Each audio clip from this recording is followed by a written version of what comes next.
নদিয়া জেলার একাধিক এলাকা সীমান্ত ভাগ করে নিয়েছে পার্শ্ববর্তী বাংলাদেশের সঙ্গে। আগে বাংলাদেশের সঙ্গে বন্ধুত্বপূর্ণ সম্পর্ক থাকলেও বর্তমানে সেই সম্পর্কে বেশ খানিকটা চিড় ধরেছে। গেদে দর্শনা সীমান্ত দিয়ে দুই দেশের নাগরিকদের যাতায়াত প্রায় নেই বললেই চলে। পণ্য আমদানি রপ্তানিরও একই অবস্থা। এই অবস্থায় বারবার ভারতীয় কৃষকরা যখন গেদে সীমান্তে কাঁটাতারের ওপারে কৃষিকাজ করতে যায়, তখন বাংলাদেশিদের কাছে ভারত দখলের হুমকি শুনতে হয়। বর্তমানে সীমান্তবর্তী এলাকার মানুষ, যারা ভারত বাংলাদেশের কাঁটাতার সীমান্তের লাগোয়া গ্রামগুলোর বাসিন্দারা, বর্তমানে আতঙ্কে রয়েছেন।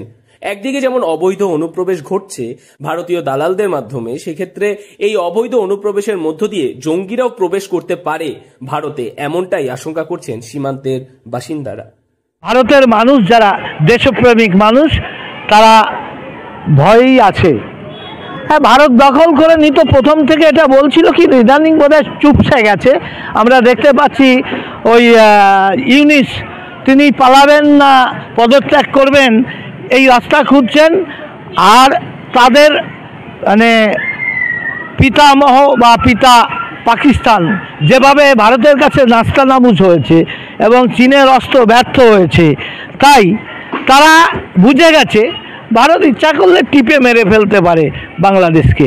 কিন্তু আমরা সেই পথে বিশ্বাসী না, কিন্তু আর্থিক অবরোধ করার জন্যই ওদের প্রাণ ত্রাহি হয়েছে।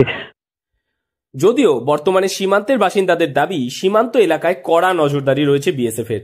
তবে কখনো কখনো বিএসএফ এর চোখ এড়িয়ে অবৈধভাবে অনুপ্রবেশ করে ফেলছে বাংলাদেশিরা। তাই জঙ্গি নাশকতার আতঙ্কেই দিন কাটছে সীমান্তের বাসিন্দাদের। সূর্য অস্ত গেলেই আতঙ্ক বাড়ছে সীমান্তের মানুষের। আরও প্রশাসন ও বিএসএফ এর নজরদারি বাড়ানো প্রয়োজন বলেই মনে করছে সীমান্তের বাসিন্দারা। বাংলাদেশকে কাজে লাগিয়ে ভারতবর্ষকে অশান্ত করার এক চক্রান্ত চলছে। আমরা বর্ডার সংলগ্ন এলাকা থেকে আমাদের কাছে সোর্স ইনফরমেশন খবর আছে যে বর্ডারে যারা বাস করে, যাদের কাঁটাতারের ওপারে 0 পয়েন্টে জমি আছে, তারা যখন চাষাবাদের জন্য নোম্যান্স ল্যান্ডে যাচ্ছে, নানানভাবে বাংলাদেশ থেকে সেই সকল কৃষক ভাইদের উপর অত্যাচার চলছে। বর্তমান পরিস্থিতিতে বিএসএফ এর উপর আস্থা থাকলেও কোথাও যেন আতঙ্কের কালো মেঘ গ্রাস করছে সীমান্তের বাসিন্দাদের মনে। সীমান্তের কৃষকেরা জানাচ্ছেন, পাকিস্তানি মনোভাবাপন্ন বাংলাদেশিরা ভারত বিদ্বেষী আচরণে অতিষ্ঠ হয়ে পড়েছে তারা।